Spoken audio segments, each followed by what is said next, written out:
说实话，真的没想到独行侠能3-0，能看出独行侠这个队伍从首轮打快船到现在3-0，森林狼一直在进步，甚至有蜕变迹象。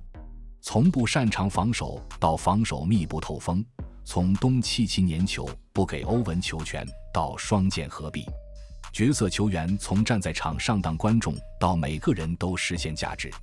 所以季后赛刚开始的独行侠，你无论如何不敢相信他们能进总决赛，现在的独行侠则配得上，因为已经是另一支球队了。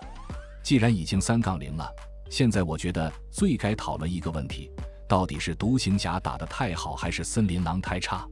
先说答案，我觉得是森林狼太差。这3场森林狼都输在最后几个球， G2 更是领先18分被大逆转，说明差距不大。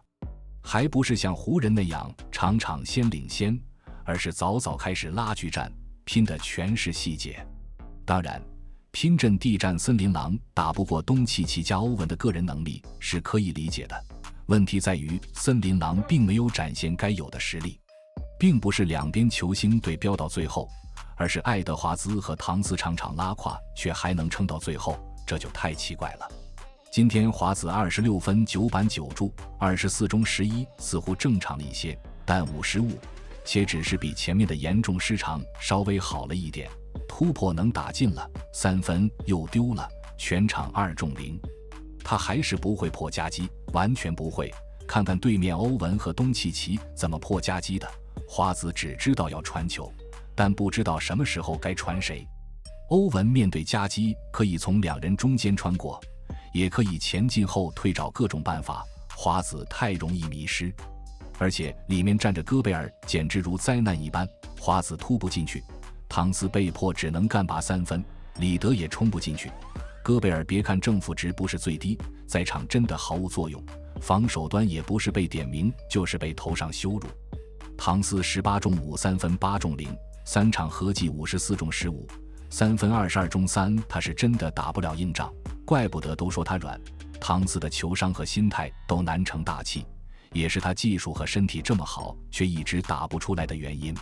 华子和唐斯进攻都拉胯，防守端3场没有一场限制住东契奇。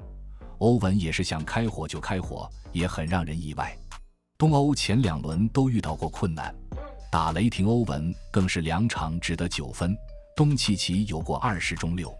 森林狼作为联盟防守最好的球队，最擅长防阵地的球队，比雷霆还有体型优势，居然是防得最差的。戈贝尔这个点被外线军训，里面也根本挡不住加福德和莱弗里吃饼，正面防欧文和东契奇的突破也没啥效果，不如就像追梦说的那样，让黎凯尔首发防东契奇，麦丹防欧文。麦丹不适合防东契奇，东契奇不怕受长速度快的，他随便拿捏，他把多尔特这种肉盾顶你搞心态的。你看东契奇这一轮打得多开心，根本没人对得上他呀。花子的防守说实话也不咋地，容易漏人，因为无法分太多精力到防守端，麦丹去防欧文更合适。戈贝尔上一场37分钟，今天28分钟第4节几乎被弃用，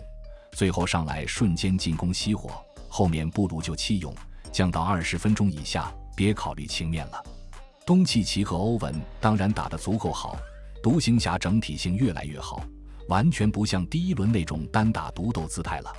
可是森林狼打这么差还能场场僵持到最后，不觉得可惜吗？要是这样被横扫，真的太丢人了，比湖人可惜多了。湖人至少拼尽所有，森林狼是直到被淘汰都蒙在鼓里的感觉。独行侠打得足够好，但3-0的场面更多是森林狼自己过于差劲。但不管怎么说还是有机会的，还是和湖人相比，湖人拿下 G4 后 G5 又被绝杀，是真打不过，也真尽力了，是输给对手更强。森林狼被3-0，却似乎根本没尽力，输给自己太差。不开玩笑地说，森林狼现在的局面很尴尬，一方面或许他们有机会连赢4场翻盘，另一方面他们又很可能直接被横扫出局。这种迷惑感就和前3场的输球过程一样。